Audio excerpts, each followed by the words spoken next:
प्रिय छात्र, education point BHG में आपका स्वागत है। आज हम लोग प्रश्नावली 7.2 का 9वां प्रश्न हल करेंगे। प्रश्न पहले पढ़ लेते हैं। बिंदुओं A और B, ये जो क्वेश्चन में ऐसे पढ़ना नहीं है लेकिन समझना है। बिंदुओं A और B को जोड़ने वाले रेखाखंड AB को 4 बराबर भागों में विभाजित करने वाले बिंदुओं के निर्देशांक ज्ञात कीजिए। देखिए, बिंदुओं A और B, तो मान लीजिए यहाँ पे एक बिंदु है, एक बिंदु यहाँ है। ध्यान से समझिए। यह आप यदि समझ गए ये रेखाखंड जो मैं खींच रहा हूँ, तो पूरा हिसाब यह मन ही मन आप हल कर सकते हैं। एक बार यदि आप समझ गए इस बिंदु को, यहाँ A है और यहाँ B है, इसको 4 बराबर भागों में बांटना है। तो सबसे पहले इसे 2 बराबर भागों में बांटना पड़ेगा, बराबर भागों में। तो मान लेते हैं इस जगह बांट दिए, तो यहाँ इसको यदि 2 टुकड़ा करेंगे तो यह मध्य बिंदु कहलाएगा, बीच कहलाएगा। अभी तो 2 टुकड़ा हुआ है, हम इसे 4 टुकड़ा बनाना है। हमें कितना टुकड़ा बनाना है? 4 टुकड़ा। ध्यान दीजिए, AB एक रेखाखंड है, इसे 2 टुकड़ा बांट दिए, 4 टुकड़ा बनाना है। तो 2 टुकड़ा बनाने के लिए यह बिंदु क्या किया? 2 टुकड़ा बनाया। इस बिंदु का निर्देशांक निकालना है, इस बिंदु का निर्देशांक निकालना है। उसके बाद हमें तो 4 बराबर भागों, फिर क्या करेंगे? इस टुकड़ा को 2 बराबर भागों में बांट देंगे। तो यह बिंदु और यह बिंदु के, इस दोनों बिंदु के बीच यह वाला बिंदु हुआ, यानी मध्य बिंदु हुआ। फिर इस दोनों बिंदु के बीच यानी मध्य बिंदु ये हुआ। आप देखिए ध्यान से। सबसे पहले देखिए, इस बिंदु का यानी बिंदु A का निर्देशांक दिया हुआ है। कितना दिया हुआ है? -2,2। बिंदु B का भी निर्देशांक दिया हुआ है 2,8। ठीक। अब यह बिंदु मध्य बिंदु कहलाता है। मध्य बिंदु हुआ क्योंकि 2 बराबर भाग में बांटे, मध्य मतलब बीच में है। तो A और B के बीच में है, तो इसमें मध्य बिंदु का जो सूत्र होता है वो सूत्र लगाएंगे।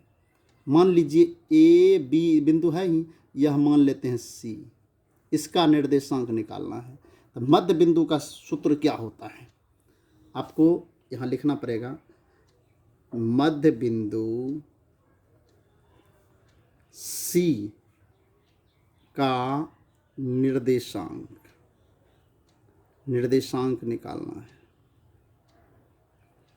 तो मध्य बिंदु C का निर्देशांक, मध्य बिंदु का सूत्र होता है x1 प्लस x2 बटे 2, y1 प्लस y2 बटे 2। सॉरी, ये नहीं होगा, यहाँ घेरेंगे। अब आप देखिए, A और B का मध्य बिंदु है C। तो यहाँ देखिए, यह x1 हुआ और यह y1 हुआ, x2 y2। क्योंकि यह ऐसा बहुत हिसाब बना चुके हैं तो आप समझ चुके होंगे। तो x1 हो गया -2 और +2। देखिए, -2 और +2 बटे 2, कॉमा y1 हो गया 2 + 8 बटे 2। तो क्या हो गया? -2 + 2 0 हो गया, 0 बटे 2, 10 बटे 2। तो 0 में 2 से भाग देंगे तो 0 ही हुआ, और 10 में 2 से भाग देंगे 2 × 5 = 10, यानी 5 हो गया। यानी यह बिंदु जो C है, इसका निर्देशांक निकल गया 0,5। एक बिंदु का निर्देशांक निकल गया। अब इस बिंदु का निर्देशांक निकालेंगे। A B C, इसको मान लेते हैं D, इसको मान लेते हैं E। अब आप देखिए, A और C का मध्य बिंदु ये D है, मध्य बिंदु यानी बीच में है। तो यहाँ भी मध्य बिंदु का सूत्र का प्रयोग करना पड़ेगा।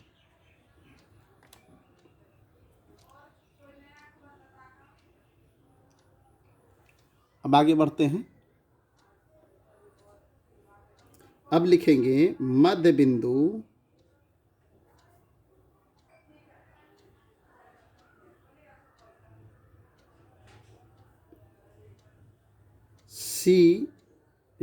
डी का निर्देशांक।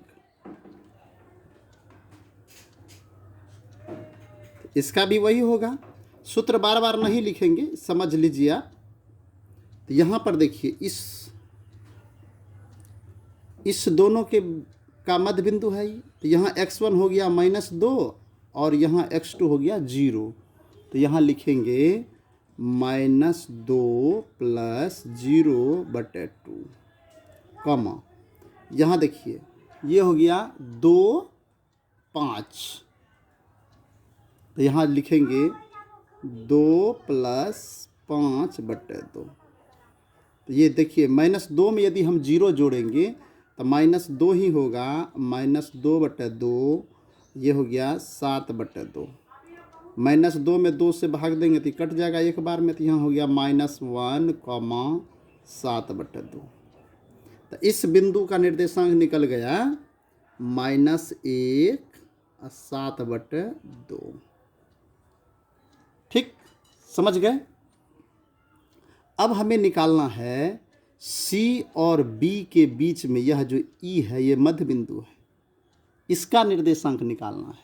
देखिए यहाँ पर C और B के बीच का इसका निकालना है। तो यह x1 हो गया, y1 हो गया, x2 y2। तो ये मध्य बिंदु, यहाँ भी वही मध्य बिंदु वाला सूत्र लगा कर निकाल देंगे। तो यहाँ लिखेंगे मध्य बिंदु या फिर बिंदु